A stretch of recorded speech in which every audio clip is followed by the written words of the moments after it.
주님께 나가세. 모든 호흡의 주인이신 주님께.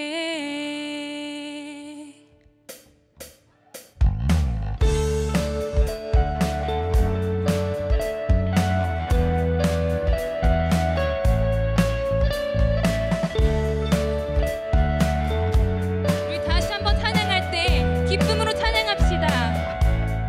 감사로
우리를 언제나 선한 길로 이끄시는 우리 주님을 다 함께 찬양합시다.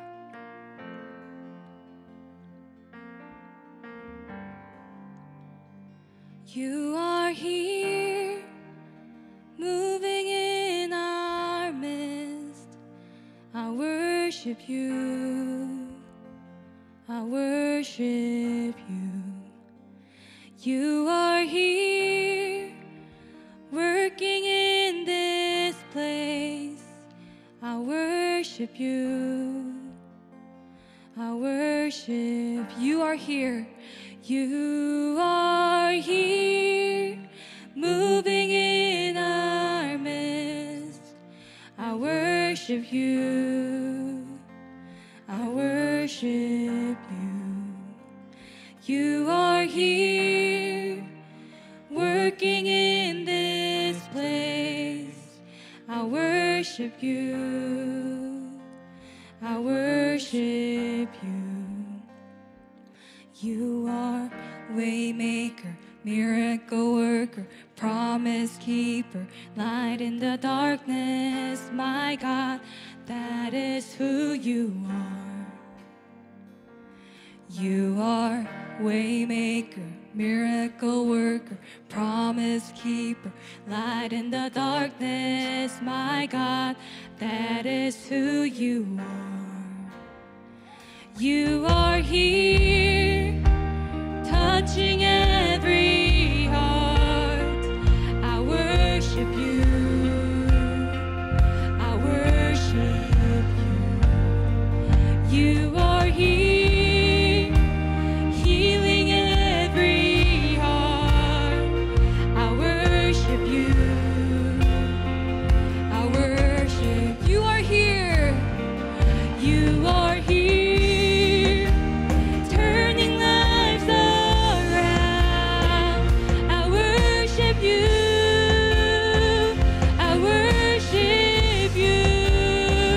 You are here, oh, mending every heart. I worship you,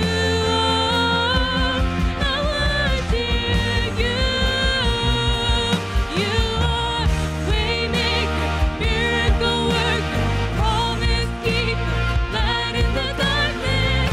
My God, that is who you are. You are waymaker, miracle worker, promise keeper, light in the darkness. My God, that is who you are. You are waymaker, miracle worker, promise keeper, light in the darkness. My God, that is who you are. You are waymaker, miracle worker, promise keeper, light in the darkness. My God, that is who you are. That is who you are. That is who you are. That is who you are. That is who you are. That is who you are. That is who you are. That is who you are. That is who you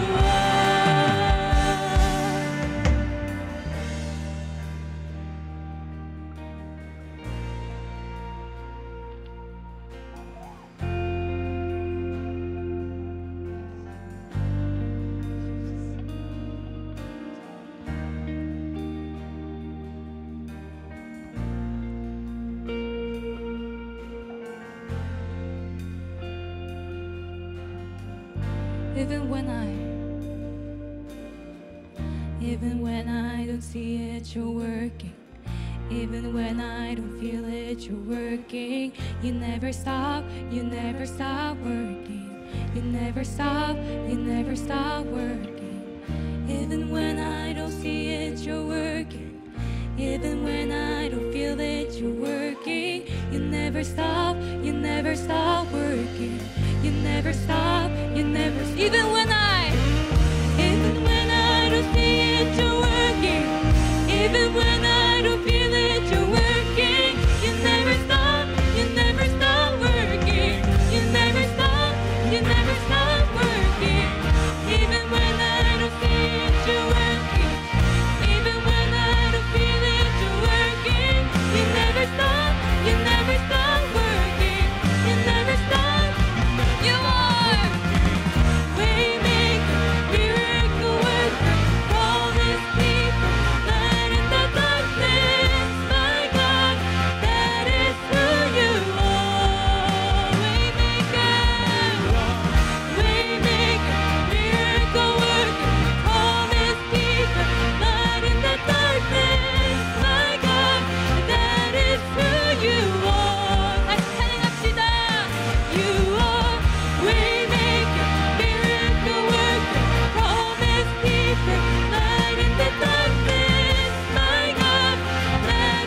우리 이 시간 우리의 모든 걱정 다 내려놓고 주를 향해 깊은 곳에 나아가 다 함께 찬양하기 원합니다.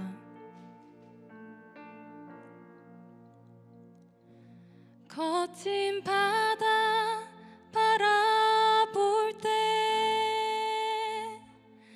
큰 두려움에 나 잠기고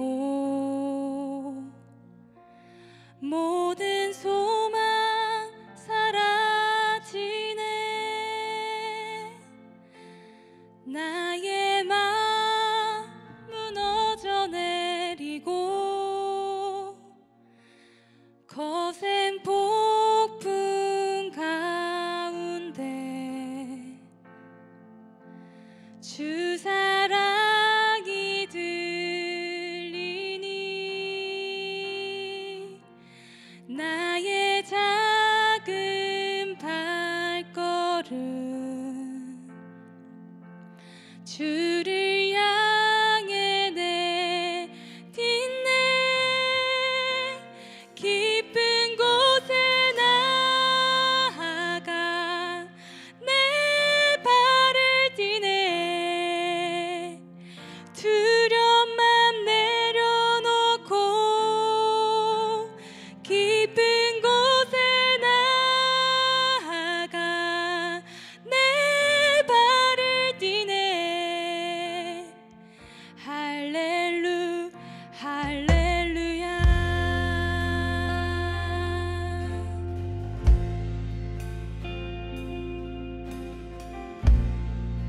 다시 찬양합시다. 거친 바다 거친 바다 바라볼 때 큰 두려움에 나 감기고 모든 소망 사라지네. 나의 마음 무너져 내리고 거센 폭풍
시간 다 함께 자리에 앉으셔서 기도로 나아가시겠습니다.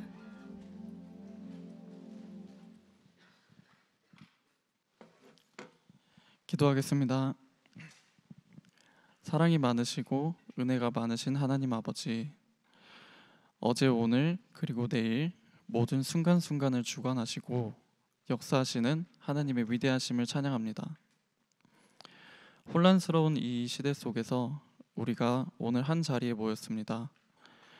오늘 우리가 예배드리는 이 순간이 오기 전부터 지금까지 이 땅과 이 교회를 품어주신 성령 하나님의 무한한 사랑과 은혜를 기억하며 진심으로 감사의 찬양과 영광을 돌려드립니다. 사랑하는 주님, 그 어느 것과도 비교할 수 없는 주님을 그 무엇과도 바꾸지 않겠다고 고백했던 우리지만, 주님, 오늘 우리의 삶을 주님의 빛 가운데 비춰볼 때 우리는 주님보다 나 자신을 더욱 사랑했고, 주님의 말씀보다 우리의 정욕을 따르고, 고난이 왔을 땐 우리의 힘으로만 이겨내려 자만했고 또 불평했으며 나의 이웃을 미워했던 많은 순간들이 있었습니다. 주님이 아니면 우리의 힘으로는 티끌만한 죄 하나 해결하지 못하고 무너지는 나약한 우리를 십자가 앞에 고백합니다. 인자하시고 긍휼하신 하나님, 세상의 유혹과 정욕 앞에서 무너진 우리를 슬픔과 두려움 속에 홀로 두지 마옵시고, 후회하며 슬퍼하는 우리를 회개의 자리로 인도하여 주시옵소서. 우리를 위해 흘리신 보혈의 능력을 믿습니다. 우리를 정결케 하옵시고 우리의 하나뿐인 소망이신 우리 주 하나님의 살아계심을 믿습니다. 우리 가운데 주님 역사하여 주시옵소서. 우리를 죄악에서부터 멀리하게 인도하여 주시옵소서. 죄인된 우리를 그 무엇보다도 사랑하시는 주님의 무한한 사랑을 나의 생명보다 더 소중하게 여길 수 있도록 인도하여 주시옵소서. 하나님 아버지께서 기름 부어주신 김유현 목사님을 보내주심에 감사드립니다. 목사님께 주님의 영을 부어주셔서 오늘 하나님의 말씀, 생명의 말씀을 선포하실 때 말씀의 권능을 주시고, 오늘 모인 우리 모두의 겉사람과 속사람의 귀를 열어주시옵소서. 감사드립니다. 하나님, 살아계신 우리 주 예수 그리스도의 이름으로 기도드립니다. 아멘.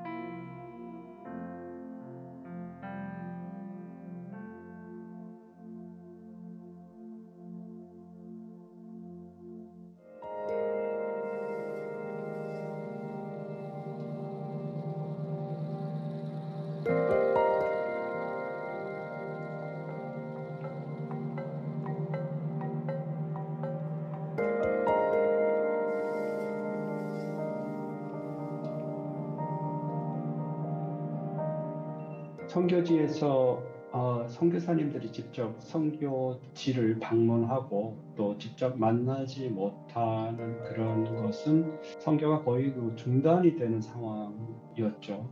라디오 방송국은 사실은 이 코로나 시기에 더 효과적인 그 복음을 전하는 도구가 됐었던 것 같은 게, 페루는 이제 아직까지도 이제 라디오에 의존해서 미디어를 접하시는 분들 인구가 상당히 많습니다. 그래서 이제 아직도 사실은 라디오 방송국이 많이 역할을 하고 있는데, 특별히 팬데믹 기간 동안에는 조금 더 시청자들, 그러니까 청취자들이 라디오 방송을 더 많이 접할 수 있는 시간이 됐었던 것 같습니다.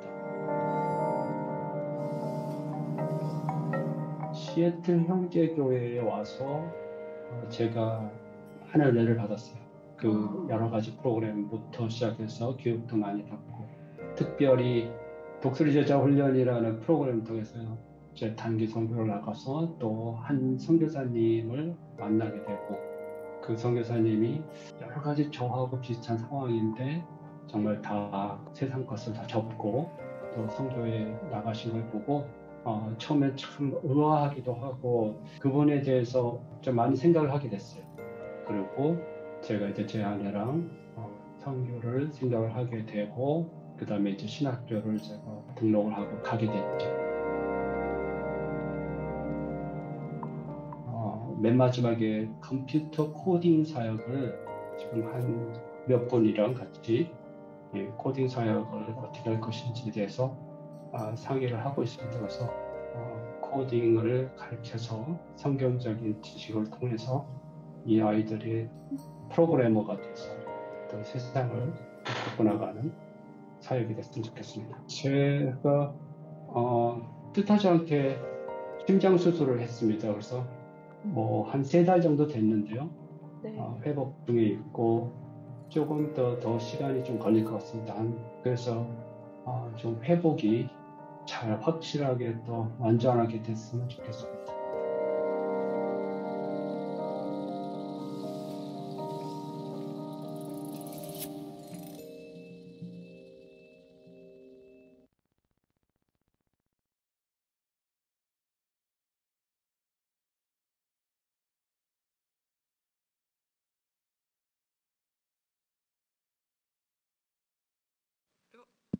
네, 제가 올라와서 너무 놀라셨죠?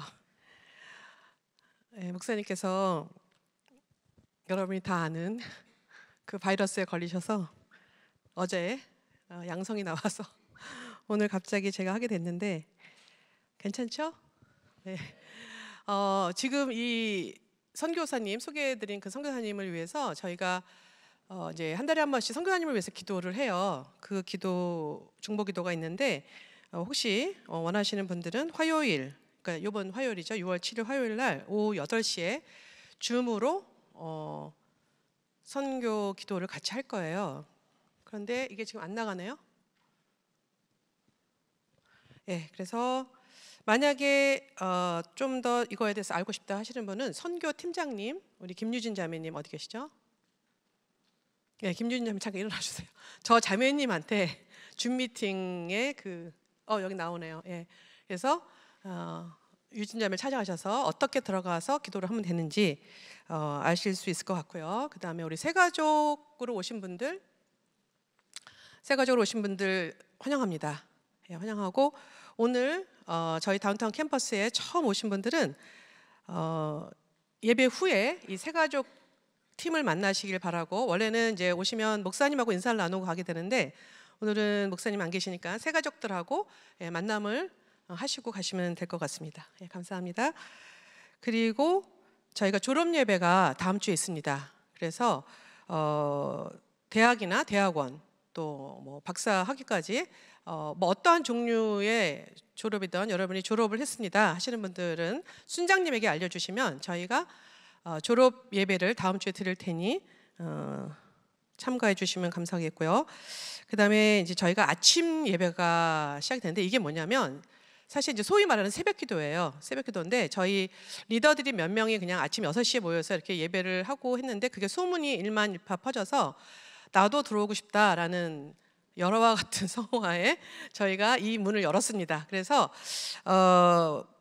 아침 6시에 한 팀이 있고 6시 너무 이르다 하시는 분은 7시에 들어오시면 됩니다. 그래서 2번 리더가 있어요. 그래서 2번 할 건데 이거는 교회를 나오시는 게 아니라 줌으로 들어오시는 거예요. 그래서 줌이 아니라 스카이프로 저희가 합니다. 그래서 스카이프 계정으로 여러분 들어오셔서 계신 곳에서 예배를 드리시면 돼요.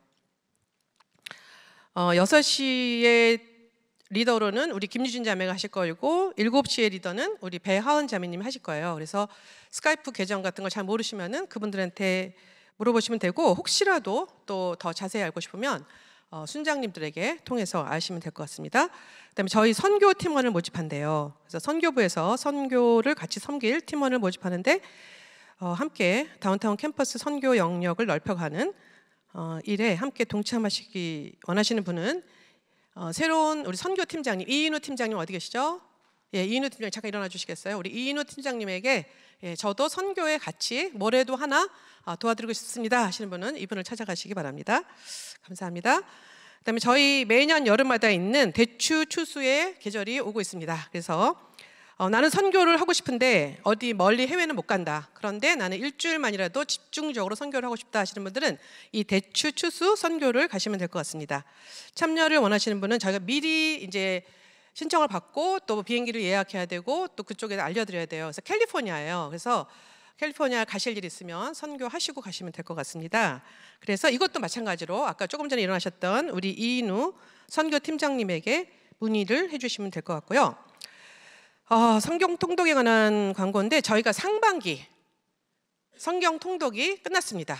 예, 그래서 에스겔서까지를 마쳤습니다. 저희가 거의 한 60여 명이 시작을 했는데 마칠 때 그 방에 한 10명 들어왔나요? 우리 시작은 미약했으나 끝은 창대해야 되는데 저희가 시작이 굉장히 창대했는데 끝이 좀 미약했어요. 후반기에 여러분 다시 우리 여러분을 기다리겠습니다. 그래서 여러분 우리 9월이죠? 10월 달이네요. 10월 달에 다시 시작할 때 푹 쉬네요. 예, 엄청 쉬네요. 그런데 성경 통독이 된대요. 일독을 다 그 계획표 안에 있으니까 이제 마지막이라도 내가 신약이라도 좀 마치겠다. 이제 소선지서하고 신약을 마치겠다 하시는 분들은 10월에 아무리 하고 싶어도 참으셨다가 10월에 들어오시면 감사하겠습니다. 예, 광고는 이상입니다. 오늘 설교 말씀의 본문을 이렇게 떨리냐? 설교 말씀의 본문을 읽어드리겠습니다. 네, 여러분 여호수아 3장 1절에서 6절입니다. 같이 우리 본문을 화면을 보시고 같이 한번 읽어볼까요? 시작. 여호수아는 아침 일찍 일어나 모든 이스라엘 자손과 함께 시딤을 떠나 요단강까지 왔다. 그들은 강을 건너기 전에 그곳에 진을 쳤다.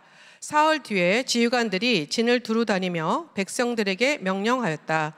너희는 레위 사람 제사장들이 주 너희 하나님의 언약궤를 들어서 매는 것을 보거든 진을 철수하여 제사장들의 뒤를 따라라. 너희가 이전에 가보지 않았던 길을 가기 때문에 제사장들이 너희가 가는 길을 안내할 것이다. 그러나 너희와 언약궤 사이는 2000보쯤의 거리를 띄우고 그 궤에 가까이 가지 말아라. 여호수아가 백성에게 말하였다. 너희는 자신을 성결하게 하여라. 주께서 내일 너희 가운데 놀라운 일을 이루실 것이다. 여호수아가 제사장들에게 언약궤를 메고 백성보다 앞서 건너가라고 명령하자 그들은 언약궤를 메고 백성들 앞에서 나아갔다. 네, 오늘 목사님이 이렇게 아프실 줄은 몰랐는데 정말 여호와 이래로 저희 오늘 게스트 목사님을 모셨거든요. 그래서 아까 기도에서 언급한 대로 김유현 목사님이신데 여러분 혹시 한국의 밥퍼라는 사역을 아시나요? 예, 밥을 퍼서 이렇게 이제 이웃들에게 주는 그 사역인데 그 교회에서 이제 하고 있는 교회가 있어요. 다일교회라고. 그 다일교회에서 12년간 담임을 하시고 이제 9월부터 부산 중앙교회, 자 부산 형제님들, 자매님들 집중하세요. 부산에 가십니다. 이 목사님께서 부산 가시면 꼭 방문하시기 바랍니다. 부산 중앙교회 담임 목사님으로 부임하시는 김유현 목사님이신데 이제 사실 부임하시기 바로 전에 3개월간 안식년으로 이제 미국에 오셨어요. 특히 시애틀에. 그래서 오신고 이제 다음 주면 가시는데 가시기 전에 저희한테 귀한 말씀 전해달라고 저희가 부탁을 드렸거든요. 여러분 우리 김유현 목사님 나오실 때 큰 박수로 마음을 담아서 환영해 주시기 바랍니다.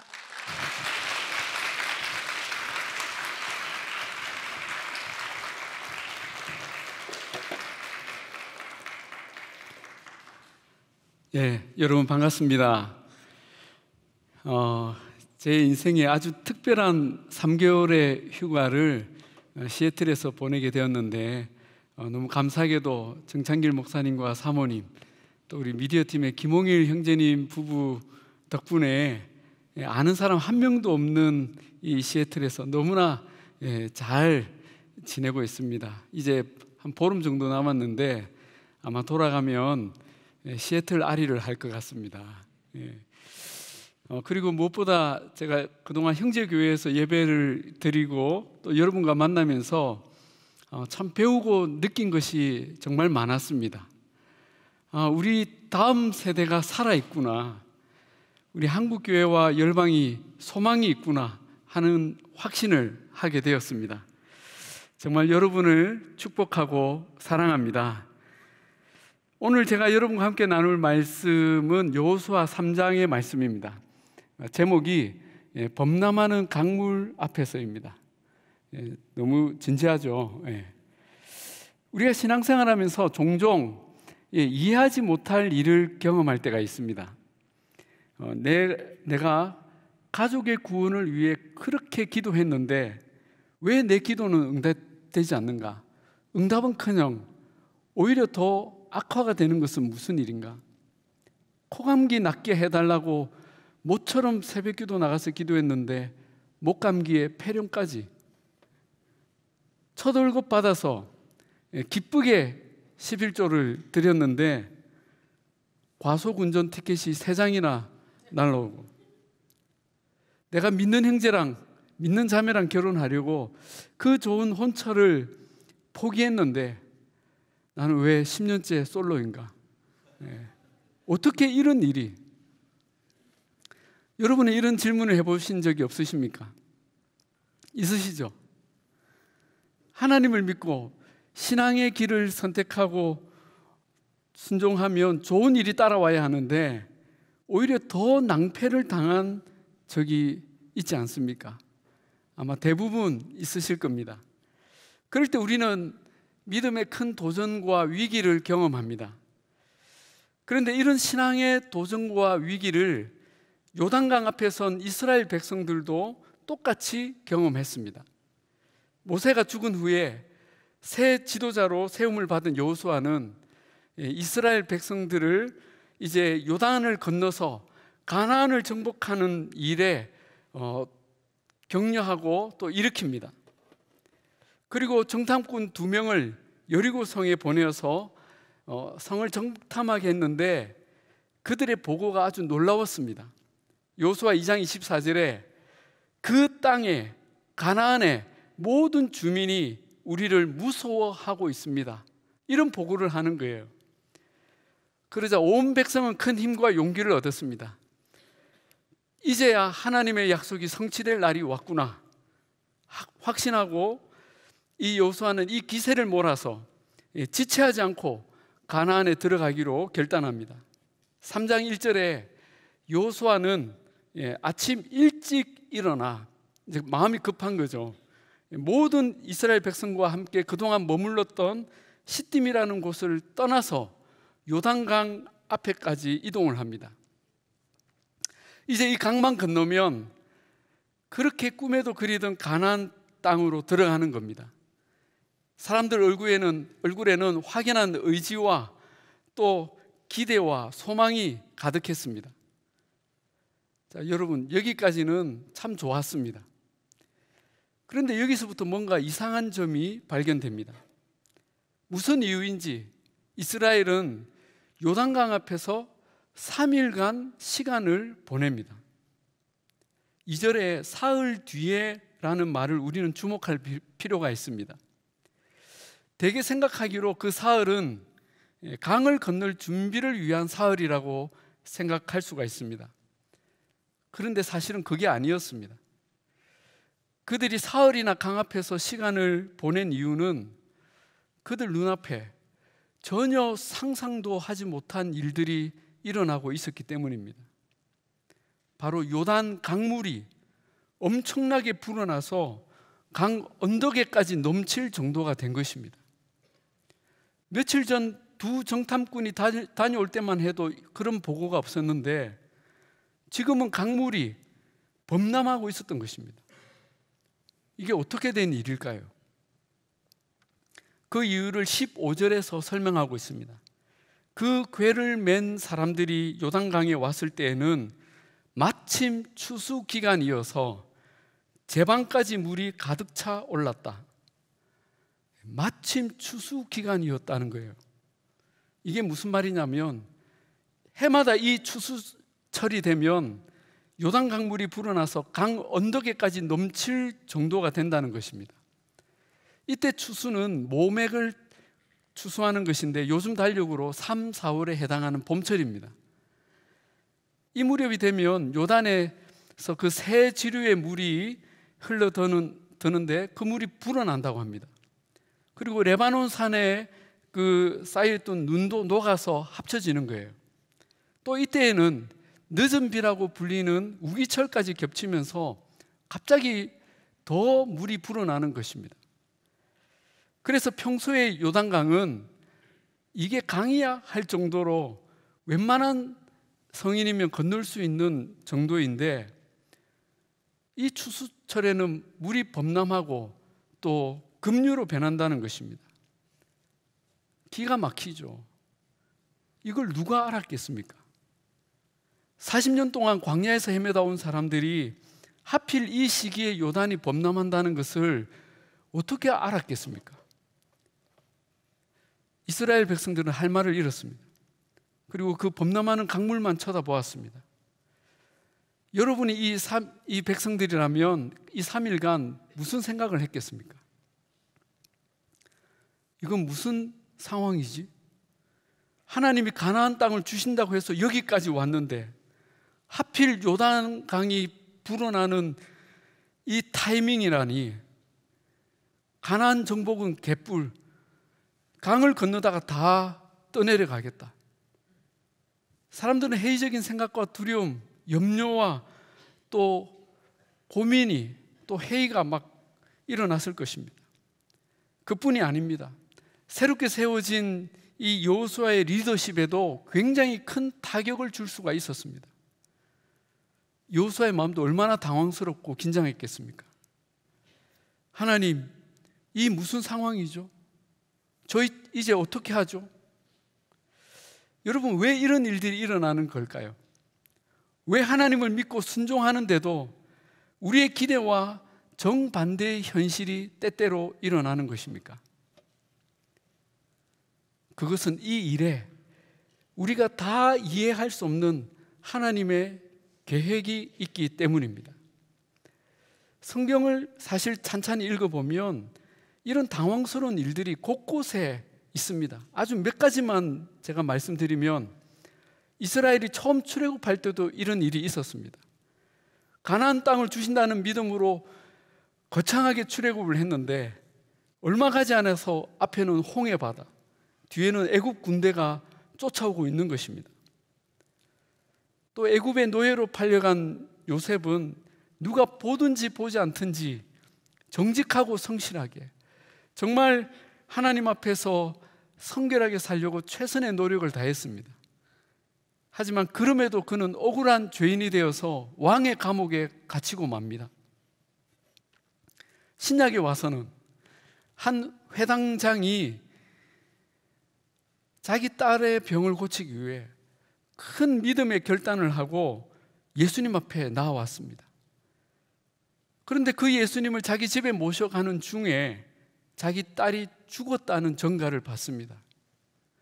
분명 하나님을 믿고 순종하면 이제 하나님께서 좋은 것을 주실 줄 알았는데 상황은 정반대로 악화되고 내 믿음조차 뿌리째 흔들리는 일들이 있습니다. 왜 이런 일들이 일어납니까? 왜 하나님은 우리를 이런 상황까지 몰아가십니까? 그것은 바로 그런 위기의 상황을 통해 우리의 믿음을 더욱 자라게 하시려는 하나님의 계획이 있기 때문입니다. 이 상황을 통해 우리의 믿음을 자라게 하신다는 것입니다. 사실 우리는 지금의 믿음도 최선이며 결코 작지 않다고 생각을 하죠. 그런데 하나님께서는 이런 위기 상황을 통해 우리의 믿음을 더 키우시고 높은 차원으로 이끌어 가십니다. 홍해 사건이 있었기에 이스라엘은 하나님이 어떤 분이신지, 하나님의 구원이 얼마나 크고 놀라운지를 똑똑히 경험하게 되었습니다. 요셉은 억울한 누명을 쓰고 왕의 감옥에 갇혔지만 그는 훗날 이집트의 총리가 될 그 기회와 함께 자기 민족을 구원할 믿음과 영성을 연단받게 되었습니다. 회당장의 딸이 죽어가자 회당장은 믿음의 큰 도전을 받게 됩니다. 그는 병든 자를 고치시는 치료자 예수님을 믿었는데 이제는 죽은 사람도 살리시는 그리스도 예수를 믿어야 했습니다. 그래서 예수님이 두려워 말고 믿기만 하라고 하셨던 것입니다. 결국 해당장은 예수님을 온전히 믿었고 죽은 딸을 부활로 받는 응답을 경험합니다. 여러분, 이것이 때때로 하나님께서 그의 백성의 믿음을 자라게 하시며 성숙시키시는 방법입니다. 그렇다면 하나님께서는 지금 가나안 정복을 앞둔 이스라엘 백성에게 왜 이 같은 믿음의 시련을 주시는 것입니까? 그것은 이제 이스라엘이 가나안에 들어가면 정말 치열한 전쟁을 치르게 되는데 적당한 믿음으로는 결코 이 전쟁에서 이길 수 없기 때문입니다. 이 전쟁은 온전히 하나님을 의지해야만 싸울 수 있는 거대한 영적 전쟁이었습니다. 물론 이스라엘에게 믿음이 없었던 것은 아닙니다. 하지만 이 엄청난 전쟁을 앞두고 하나님은 그들의 믿음을 더 견고하고 더 분명히 하기를 원하셨습니다. 그것을 위해 하나님께서는 이 3일간의 절망적인 상황을 통해서 그들에게 믿음의 도전을 하셨던 것입니다. 놀랍게도 여호수아와 백성들은 더욱 견고한 믿음의 길로 그 범람하는 요단강을 건너갑니다. 여러분, 우리도 믿음의 길에서 도무지 이해할 수 없는 크고 또 때로는 작은 그런 믿음의 시련과 또 위기를 경험하죠. 그러나 그때 우리는 우리를 향하신 하나님의 특별한 계획이 있다는 것을 믿어야 합니다. 그래서 나의 감정과 이해를 넘어서 끝까지 주님을 붙들어야 합니다. 저에게는 28살 된 딸과 26살 된 아들이 있습니다. 저와 아내는 저희 자녀들이 정말 하나님만 굳게 의지하는 믿음을 갖기를 원했습니다. 그러나 목사인 부모라도 자녀의 신앙은 강제로 할 수가 없더라고요. 그래서 참 많이 기도했는데 그러다가 3년 전쯤에 제 딸이 YWAM의 그 DTS를 다녀오면서 하나님을 만나는 체험을 하였습니다. 그리고 많은 부분이 달라지기 시작했습니다. 어느 날부터는 스스로 자기 수입의 10분의 1을 하나님께 드리는 11조 생활을 하기 시작했습니다. 저는 너무 기뻤습니다. 11조는 물질의 주인이 하나님의 것임을 고백하는 그 믿음의 표현이잖아요. 그래서 저는 기도했습니다. 하나님, 제 딸이 11조를 드디어 시작했습니다. 하나님께서 기쁘게 받으시고 제 딸에게 물질의 복을 부어주십시오. 하나님도 말씀에 약속하지 않으셨습니까? 그런데 제 딸은 대학을 졸업하고도 2년 넘게 취업이 잘 되지 않았습니다. 게다가 코로나가 터지니까 취업은 더 어려워졌습니다. 이력서를 계속 넣었지만 안 되는 것입니다. 그러던 중에 작년에 3개월 계약직으로 어느 회사에 취업해서 일을 한 적이 있었습니다. 제 마음에는 딸이 그 회사에 3개월만 아니라 계속해서 그 회사에 좀 일했으면 하는 마음이 있었습니다. 그리고 한 달 뒤에 딸이 평생에 처음으로 월급이라는 것을 받아왔습니다. 200만 원이 안 되는 돈이었지만 딸은 거기서 11조를 하나님께 먼저 떼어 드렸습니다. 그런데 놀라운 것은 그 나머지도 전부 저희 엄마 아빠에게 다 주는 것이었어요. 첫 달 월급이라서 그러고 싶었대요.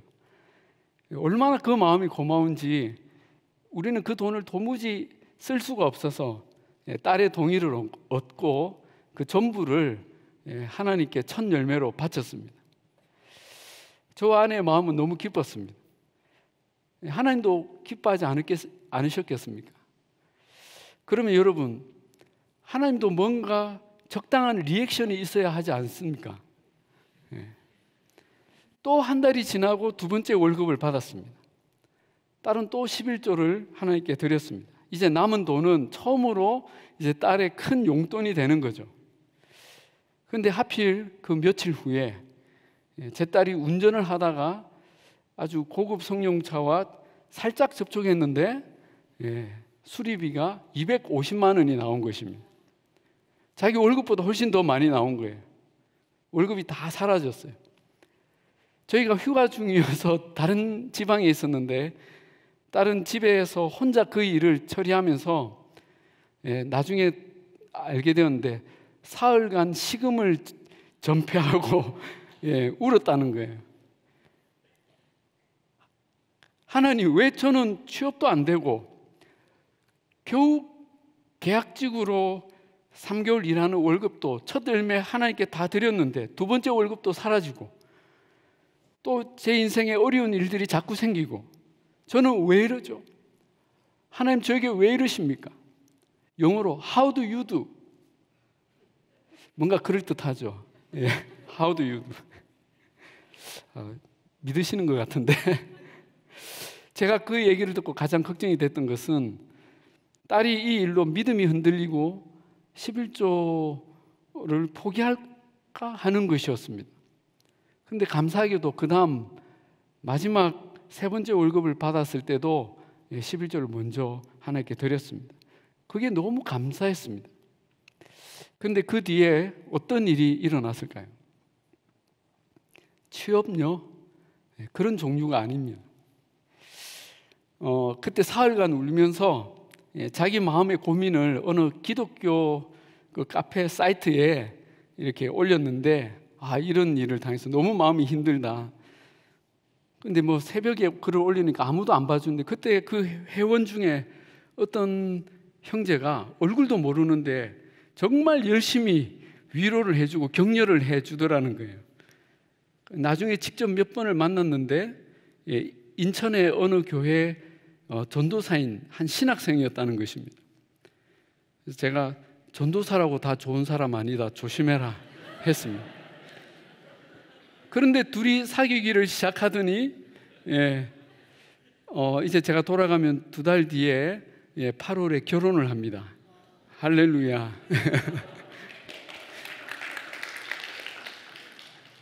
뭐 전도사도 벌이는 비슷해요. 그런데 저는 너무 감사하고 이것이 하나님의 선물이라고 생각을 합니다. 우리의 작은 믿음이 때로는 큰 도전과 위기를 만나지만 끝까지 하나님을 신뢰할 때에 하나님은 우리가 생각한 것 이상의 놀라운 선물을 주십니다. 아멘. 지도자인 여호수아는 3일간 고민하면서 하나님의 뜻을 구하는 가운데 결국 더 큰 믿음으로 순종하기로 결단을 합니다. 그래, 지금까지 우리를 구원하시고 인도하신 하나님께서 여기 와서 무력하게 우리를 그냥 버리시지 않으실 것이다. 여호수아는 곧 백성들에게 명령을 내립니다. 우리는 내일 요단을 건너갈 것이다. 그 일은 하나님께서 하실 것이다. 어떻게 이 요단을 건너갈지 우리는 알지 못한다. 한 번도 가보지 않은 길을 가게 될 것이다. 하나님이 그 길을 주실 것이다. 아까 우리 찬양팀이 찬양을 했는데 제가 깜짝 놀랐어요. 웨이메이커, 하나님, 길을 만드시는 분, 그리고 새로운 길로 우리를 인도하실 것이라는 그 믿음으로 백성들에게 명령을 했습니다. 그러면서 여호수아는 이스라엘 백성들이 해야 할 2가지 명령을 내립니다. 하나는 3절에 제사장들이 하나님의 언약궤에 매는 것을 보거든 무조건 그 언약궤를 따라가라는 것입니다.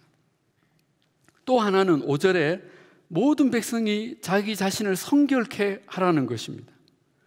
언약궤를 따르는 것과 자신을 성결케 하는 것, 이 2가지는 하나님께서 우리 가운데 큰 일을 행하실 때에 사람인 우리 편에서 해야 할 가장 중요한 태도가 무엇인지를 보여줍니다.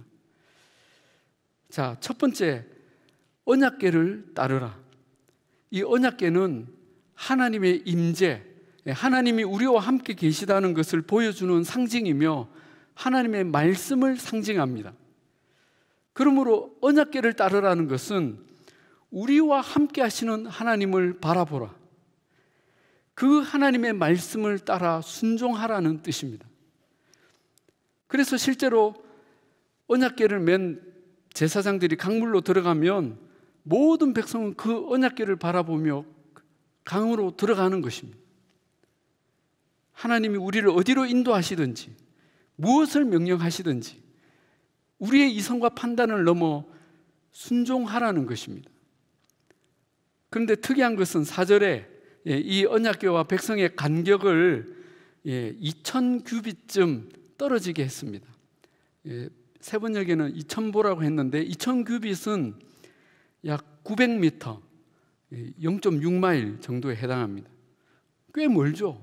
따르라고 하면서 이렇게 언약궤와 백성들 사이에 거리두기를 하게 한 이유가 무엇일까요? 그것은 이스라엘 백성들의 숫자가 너무 많았기 때문에 200만 명이 넘는 이 백성이 누구라도 이 언약궤를 바라볼 수 있도록 그렇게 조치를 한 것입니다. 쉽게 설명하면 이렇습니다. 오늘 여러분이 많으신데 저를 중심에 두고 여러분이 제 주변으로 한 팔 간격으로 저 주위에 꽉 모여들면 아마 한 10명 정도만 저를 볼 수 있을 것입니다. 제가 키가 작기 때문에. 그런데 아마 10m 반경으로 저를 둘러서면 100명은 넘게 저를 보실 수가 있습니다. 이처럼 멀리 둘러설수록 더 많은 사람들이 저를 보는 거죠. 마찬가지로 이 언약궤 역시 모든 사람이 어디서나 볼 수 있도록 거리를 두게 한 것입니다. 그만큼 우리가 언약궤를 보는 것, 우리와 함께 하시는 하나님을 보는 것이 중요하다는 것입니다. 우리가 어디에 있든 하나님을 바라보며 그분의 말씀을 따른다면 우리는 어떤 상황에 있든지 두려워하지 않고 이 길을 걸어갈 것입니다. 바라기는 저와 여러분이 늘 하나님을 바라보며 그 말씀을 따르시기를 축복합니다. 두 번째 준비는 자신을 성결케 하라입니다. 5절에 여호수아가 백성들에게 여러분들은 자신을 성결케 하십시오. 주님께서 내일 당신들 가운데 놀라운 일을 행하실 것입니다 라고 명령합니다. 이처럼 큰 역사를 앞두고 이스라엘에게 성결을 명하셨다는 것은 굉장히 중요한 원리를 가르쳐 줍니다. 그것은 우리가 하나님의 일을 하기 전에 우리 편에서 해야 할 가장 중요한 준비와 자질이 바로 성결이라는 것입니다. 하나님의 일을 하는데 필요한 것은 어떤 능력이나 지식이나 경험이 아닙니다. 많은 사람들은 자기 열정으로 하나님의 일을 하려고 합니다. 더 많이 배우고 더 훈련받아야 할 수 있다고 생각합니다. 물론 그런 것들이 전혀 필요 없다는 것은 아닙니다. 그러나 하나님이 원하시는 가장 중요한 자질은 바로 성결입니다. 깨끗함이죠. 디모데후서 2장 21절 22절에 그러므로 누구든지 이러한 것들로부터 자신을 깨끗하게 하면 그는 주인이 온갖 좋은 일에 요긴하게 쓰는 성별된 귀한 그릇이 될 것이라고 하셨습니다. 그러므로 젊음의 정욕을 피하고 깨끗한 마음으로 주님을 찾는 사람들과 함께 의와 믿음과 평화를 쫓으십시오. 사랑하는 여러분, 하나님의 쓰임을 받는 귀한 일꾼이 되기를 원하십니까? 그렇다면 저와 여러분이 모두가 하나님과 사람 앞에서 항상 부끄러울 곳이 없는 정결한 모습으로 준비되어져야 할 것입니다. 모든 부정하고 더러운 것과는 단호하게 결별해야 합니다. 근데 여러분, 이게 쉽지 않잖아요. 얼마나 유혹이 많습니까? 특히 젊을 때에 22절에 젊음의 정욕, 청년 시절의 정욕이라고 표현하고 있습니다. 어떻게 이것을 우리가 이길 수 있습니까? 그런데 이 말씀 안에 답이 있습니다. 깨끗한 마음으로 주님을 찾는 사람들과 함께 의와 믿음과 평화를 쫓으십시오. 이것은 신앙 공동체의 중요성을 말해줍니다. 깨끗해지려고 혼자서 애쓰지 말고 산에 들어가서 도 닦지 마시고 형제교회 청년 공동체와 함께 성결한 삶을 추구하라는 것입니다. 그러면 훨씬 더 가능할 것입니다. 전도서 4장 12절에도 한 사람이면 패하겠거니와 두 사람이면 맞설 수 있나니 세 겹줄은 쉽게 끊어지지 아니하느니라 했습니다. 이제 이스라엘 백성들은 이제 여호수아의 명령대로 성결 예식을 행하고 언약궤를 따릅니다. 하나님은 이런 여호수아와 이스라엘을 얼마나 기뻐하셨겠습니까? 드디어 언약궤를 맨 제사장들이 선두에서 강으로 들어가기를 시작했습니다. 지금도 눈앞에서 범람하는 그 강물에 발을 넣는 순간입니다. 오늘 찬양 중에도 그 가사가 나오더라고요. 깊은 곳에 너의 발을 디뎌라. 예. 제사장들은 자신의 믿음을 총동원해서 하나님의 능력과 신실함을 신뢰했습니다. 그리고 믿음으로 한 걸음 한 걸음 그 강물에 발을 내디뎠습니다. 그때였습니다. 상상도 하지 못한 일이 일어나기 시작합니다. 북쪽에서부터 흘러오던 강물이 그 순간 뚝 끊어진 것입니다. 이것을 16절에서 설명하는데 위에서부터 흐르던 물이 멈추었다. 그리고 멀리 사르단 근처에 아담 성읍에 뚝이 생겨 사해로 흘러가는 물줄기가 완전히 끊겼다. 그래서 백성들은 여리고 맞은편으로 건너갔다. 이게 무슨 말이냐면 그 아담 성읍 근처에서 사태가 일어나면서 일시적인 댐 현상이 생겼고 백성들은 물이 없는 강바닥을 건너갔다라는 것입니다. 학자들은 이런 현상이 실제로 지난 100년간 3번 정도 일어났다고 합니다. 하지만 저는 어떤 식으로 그것이 가능했건 이 일은 제사장들의 발이 요단강에 디디는 순간에 멈추었고, 그리고 4장 18절에 마지막 제사장들이 그 강을 빠져나오자 다시 물이 흐른 것으로 볼 때에 이 일은 하나님께서 행하신 놀라운 기적이고 섭리임을 믿습니다. 하나님께서는 출애굽 2세대들에게 다시 한번 홍해의 기적을 베풀어 주신 것입니다. 40년 전 부모 세대가 경험했던 그 믿음의 역사가 오늘 이 2세대들에게 다시 재현되고 있는 것입니다. 하나님은 어제나 오늘이나 동일하신 살아계신 하나님이십니다. 자, 이제 마지막으로 우리는 이 언약궤를 주목하면서 하나님께서 그 백성들에게 어떻게 일하셨는지를 살펴보기를 원합니다. 조금 전에 이 언약궤가 상징하는 것이 하나님의 임재라고 했습니다. 그런데 17절에 보면 좀 재밌는 장면이 나오는데 그 언약궤가 가장 먼저 요단강으로 들어가잖아요. 그런데 요단강 중간에 이르자 그 제사장들이 언약궤를 메고 그 가운데 딱 멈춥니다. 그리고 백성들이 다 지나갈 때까지 기다리죠. 그리고 한 사람도 빠짐없이 다 건너고 나서야 이 언약궤가 빠져나옵니다. 여러분, 이것은 무엇을 의미합니까? 요단강은 이스라엘 행로를 가로막은 큰 장애와 시련이었습니다. 그런데 하나님은 그 백성들의 가장 어려워하는 현장, 가장 두려워하는 현장, 그 한가운데 처음부터 끝까지 계셨던 것입니다. 그 백성들이 다 지나가기까지 가장 힘든 그 자리에서 백성들을 지키고 계셨습니다. 여러분, 우리 하나님은 어디에 계십니까? 많은 사람들은 내가 시련을 당할 때 하나님 어디 계셨습니까? 라고 묻습니다. 말라기 시대의 백성들은 자기들의 현실의 삶에서 고통을 당하니까 하나님이 언제 우리를 사랑하셨습니까? 라고 질문했습니다. 그런데 그때 하나님은 어디에 계셨습니까?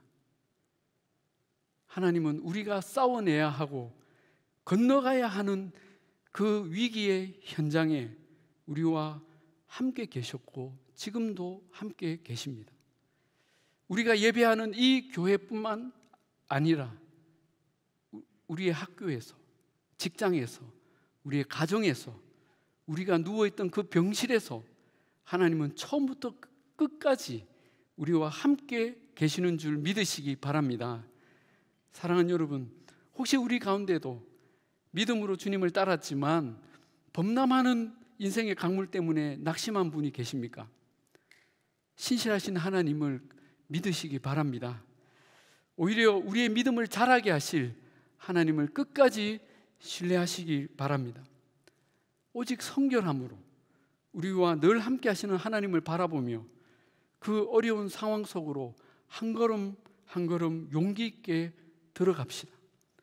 그 일은 우리 평생에 잊지 못할 기념비가 되어서 하나님을 평생토록 찬양하게 할 것입니다. 기도하겠습니다. 사랑의 하나님, 감사합니다. 오늘 여호수아 3장의 말씀을 통해 우리에게 진정한 믿음의 길이 무엇인지 가르쳐 주시니 감사합니다. 우리는 때때로 우리의 기도와 기대에 전혀 다른 상황을 만나고 도무지 건널 수 없는 거대한 강물을 만납니다. 주여, 그런 때도 여전히 나와 함께 하시는 하나님을 바라보기를 원합니다. 어떤 상황에도 두려워 말고 믿기만 하라 하신 주님을 바라보며 담대하게 순종함으로 사람이 결코 이룰 수 없는 하나님의 역사의 주인공이 되기를 원합니다. 주여, 지금 우리 가운데 범람하는 강물의 위협으로 힘들어하는 형제나 자매가 있습니까? 주여, 그들을 긍휼히 여기시고 담대한 믿음으로 끝까지 주님을 따르게 하옵소서. 특별히 형제교회 이 젊은이 공동체가 서로가 서로를 격려하며 이 어두운 세상 속에서 하나님의 백성으로 끝까지 그 정결함과 거룩함과 소망과 비전을 지켜가게 하옵소서. 감사드리며 우리의 목자 되신 우리 주 예수님의 이름으로 기도하옵나이다. 아멘. 우리 이 시간 다 함께 일어나셔서 아무것도 두려워 말라 찬양하겠습니다.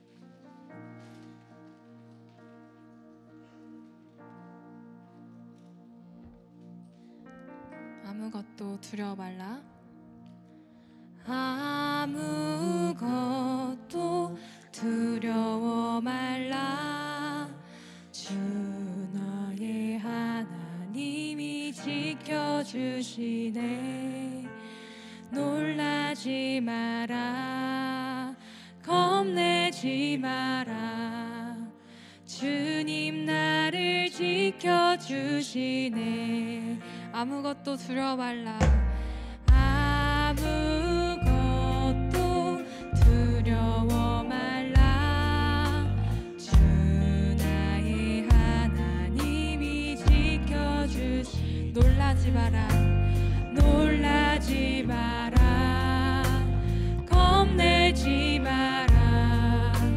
주님 나를 지켜주시네.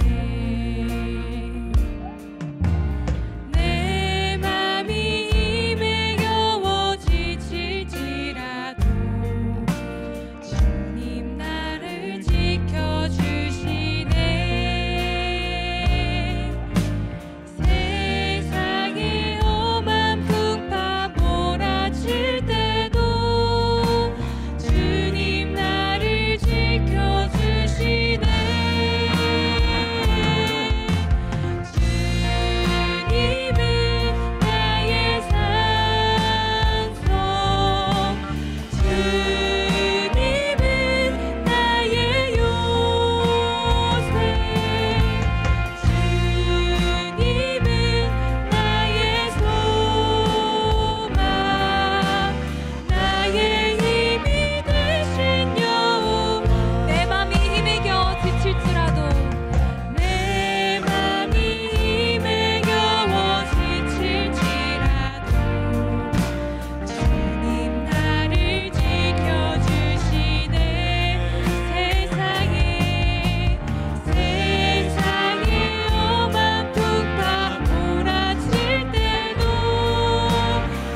이제는 우리 주 예수 그리스도의 은혜와 하나님 아버지의 무한하신 사랑과 성령님의 감화, 감동, 위로, 교통하심이 오직 주님만을 바라보며 하나님의 그 귀한 역사에 크게 쓰임 받기를 소원하는 이곳에 모인 주님의 백성들 머리 위에 이제로부터 영원토록 함께 있을지어다.